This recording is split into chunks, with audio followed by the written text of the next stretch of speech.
Hello, नमस्कार दोस्तों, मैं सुधा मिश्रा, कैलिबर अड्डा पे आप सभी का स्वागत है। कल हमने स्टार्ट किया था वर्तमान काल। वर्तमान काल के 3 प्रकार हमारे हो गए थे और कुछ टेक्निकल प्रॉब्लम की वजह से मैं 2 का उसके प्रकार पूरे नहीं कर पाई थी, वो मैं आज स्टार्ट करती हूँ। लास्ट हमने पढ़ा था संदिग्ध वर्तमान काल, ठीक है? तो नेक्स्ट हमारा है पूर्ण वर्तमान काल।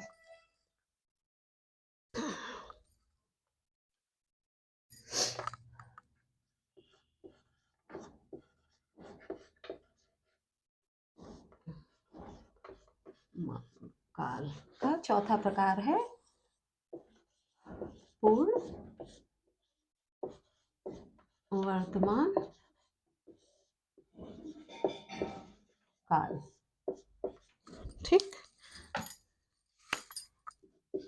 तो इसकी परिभाषा है कि क्रिया के जिस रूप से कार्य की पूर्णता या पूर्ण सिद्धि का बोध हो, वह पूर्ण वर्तमान काल है, ठीक है? जिससे यह पता चले कि हाँ, कार्य पूरी तरह से पूरा हो गया है। ऐसा नहीं है पूरा हुए बहुत समय हो गया है, अभी पूरा हो गया है, कंप्लीट है। ठीक है? पहचान इसकी क्या है? पहचान लिख लेते हैं।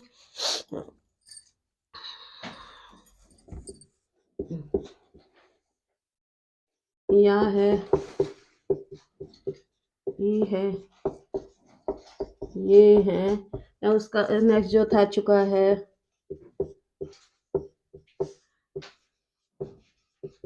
चुकी है, या चुके हैं, ठीक? जैसे हम एग्जांपल ले लेते हैं कि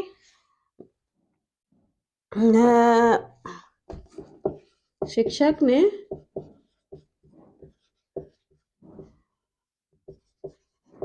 बच्चों को कहानी सुनाई है, ठीक है?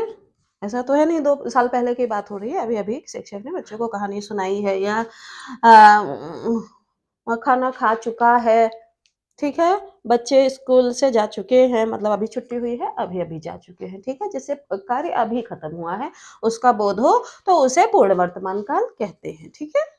अब नेक्स्ट हमारा है हेतुमद वर्तमान काल।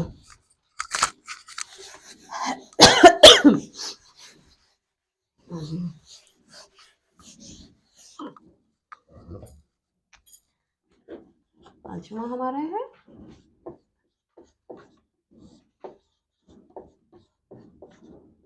हेतुमद वर्तमान काल, ठीक? इसमें जैसा उसमें था, एक क्रिया का होना या ना होना दूसरी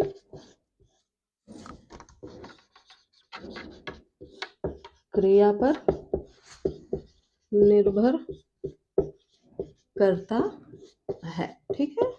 ये हमारा हो गया हेतुमद वर्तमान काल। जैसे हमने भविष्य काल में देखा था कि भूतकाल में देखा था कि एक क्रिया जो हुई है, उसके साथ दूसरी क्रिया जुड़ी है। जैसे हम बारिश ना होती तो हम घूमने जाते, हुई होती तो हम जाते, यानी बारिश हो गई थी और वो घूमने नहीं गए थे, वो हो गई थी।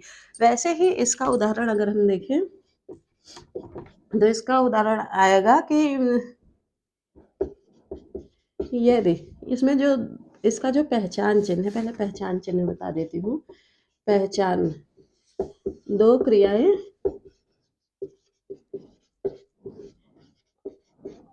वर्तमान रूप में एक दूसरे पर निर्भर होती हैं। ठीक है, जैसे उदाहरण हम ले लेते हैं।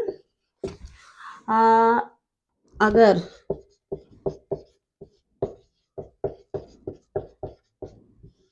कोरोना के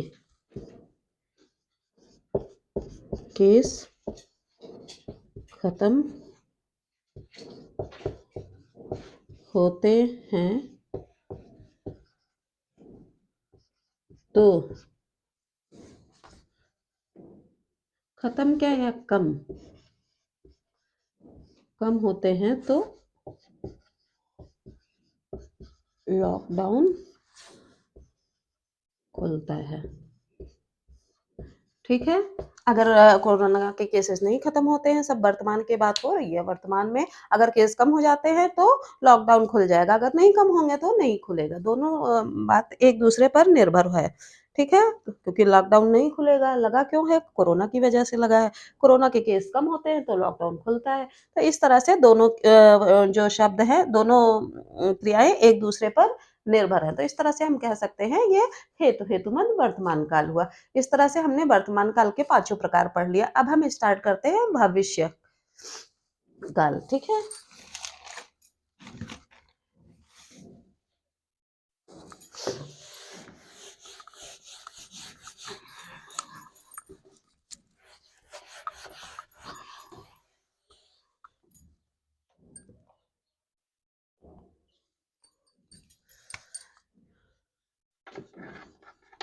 भविष्य काल। भविष्य काल जैसा हम नाम से ही स्पष्ट है कि भविष्य में जो होगा। भूत हमने पढ़ लिया, वर्तमान पढ़ लिया। भूत यानी कि जो बीत चुका है, इंग्लिश में जैसे पास्ट कहते हैं, वर्तमान प्रेजेंट हो गया। और भविष्य काल यानी फ्यूचर हो गया। काल यानी समय, भविष्य में आने वाला समय। भविष्य वैसे ही हमने आपको बताया था संदिग्ध होता है, वो उसकी संभावना 100% की नहीं होती, वो परसेंट में संभावना होती है पर 100% की नहीं होती। ठीक है, इसकी परिभाषा हम लिख सकते हैं, क्रिया के जिस रूप से भविष्य में होना या न होना प्रकट हो। ठीक है, दूसरे शब्दों में हम कह सकते हैं कि भविष्य में होने वाली क्रिया, क्या भविष्य में होने वाली क्रिया, ठीक है, वो भविष्य काल है। हम भविष्य काल के 3 प्रकार होते हैं। कौन से?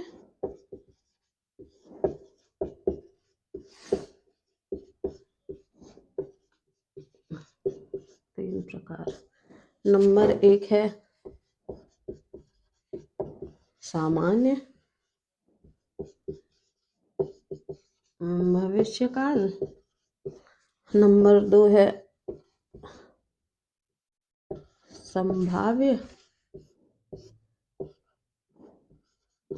भविष्य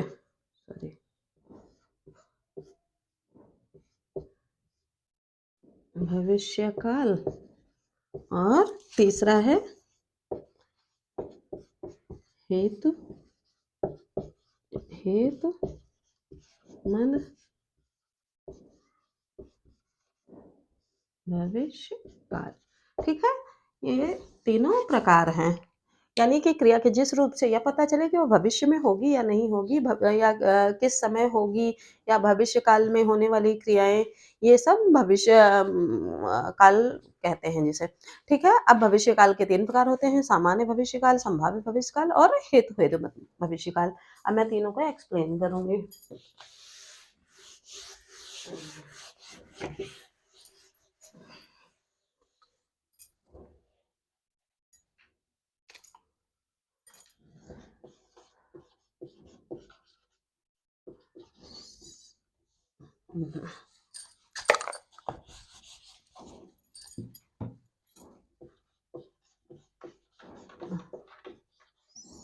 सामान्य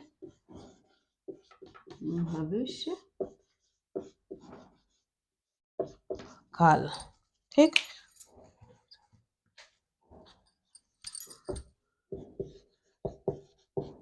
क्रिया के जिस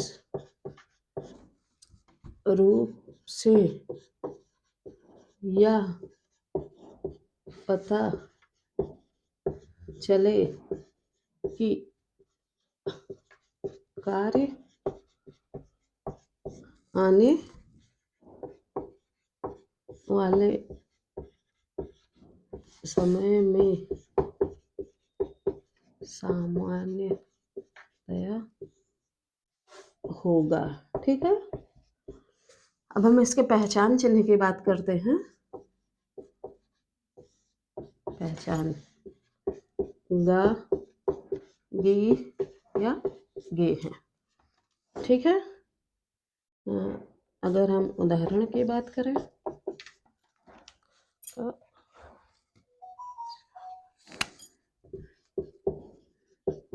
राधा कल से काम पर जाएगी, या हम कह सकते हैं सोनू कल से स्कूल जाएगा, या बच्चे मैदान में खेलेंगे। ठीक है। ये क्रियाएं हैं। इन क्रियाओं से क्या पता चलता है कि हाँ कल से जाएगी, इसका निश्चित है कि वो कल से जाएगी। भविष्य में सामान्यतया ये जाएगी ही जाएगी। या सोनू कल से स्कूल जाएगा, सोनू का नाम अब लिख गया है और सोनू कल से स्कूल जाएगा। या मैदान है, कल से बच्चे मैदान में खेलने आएंगे। ठीक है। ये क्रियाएं सामान्य रूप से होंगी। तो भविष्य में जो क्रियाएं सामान्य रूप से होंगी उन्हें सामान्य भविष्यकाल कहते हैं। ठीक है। दूसरा हमारा है संभाव्य भविष्यकाल।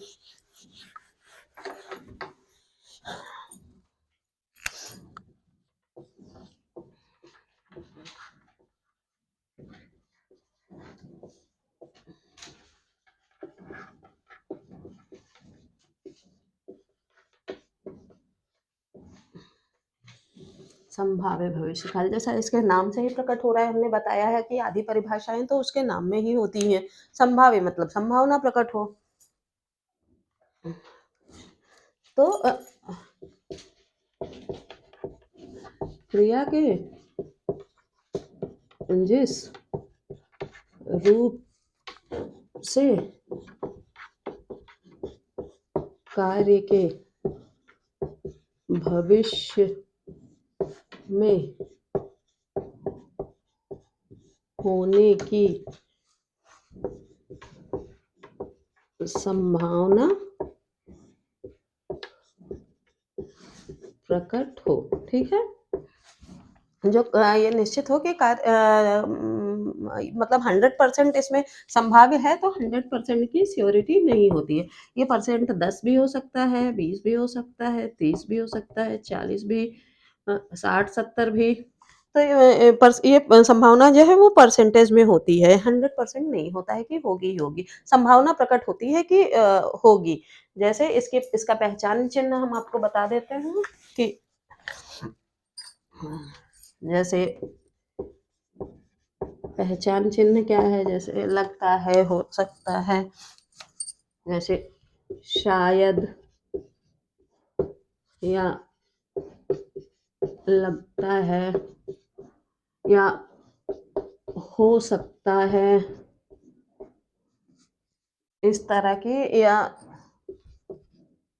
संभवतः, इस तरह की चीजें उसमें शामिल होती हैं। उदाहरण में के लिए हो सकता है कहें शायद कल पापा आए। आ भी सकते हैं, उनका कोई काम हो, नहीं काम हो तो हो सकता है ना भी आए। या फिर अ, लगता है बारिश होगी। बादल घिरे हुए हैं, तो संभावना प्रकट की जा रही है, लगता है बारिश होगी। ऐसा भी हो सकता है कि हवाओं से बादल उड़ जाते हैं, बारिश नहीं भी होगी। तो इसमें 100% की श्योरिटी नहीं हो सकती है। संभवतः मैं पीसीएस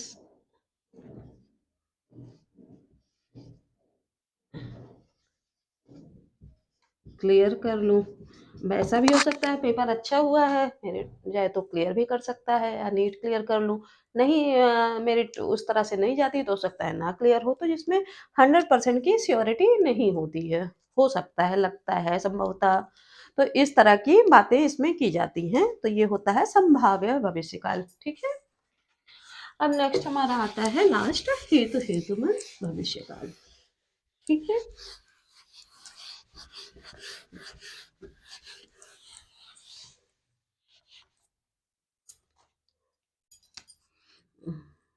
तीसरा है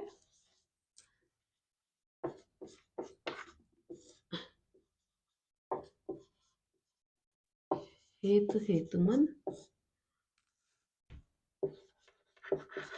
भविष्य काल। हाँ, इसमें एक क्रिया का होना या ना होना दूसरी क्रिया पर निर्भर करता है, ठीक है? पहचान पहचान भी वही है कि हाँ, संभवतः वह भविष्य में हो क्रियाएँ, भविष्य काल की, ठीक है?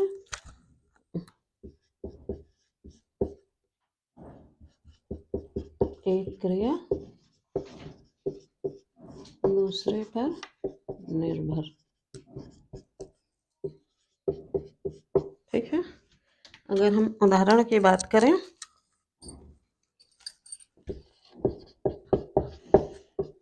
देखिए,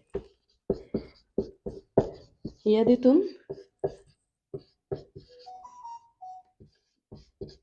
परिश्रम करोगे तो अवश्य सफल होगे। देखिए, इसमें दोनों क्रियाएँ भविष्य में हैं। परिश्रम करोगे तो सफल होगे, नहीं करोगे तो नहीं होगे। तो एक क्रिया है परिश्रम अगर करेगा तो सफल होगा, नहीं क्रिया ये पहली क्रिया नहीं करेगा तो सफल नहीं होगा, ठीक है? या फिर उम, यदि आप कहें तो मैं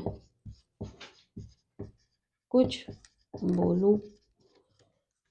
अगर आप कुछ कहें आप कहें मुझे इजाज़त दें तो मैं बोलूँ, आप इजाज़त नहीं देंगे तो मैं नहीं बोलूँगा। मतलब एक क्रिया दूसरे पर निर्भर करता है, वो पूछ भी नहीं रहा है।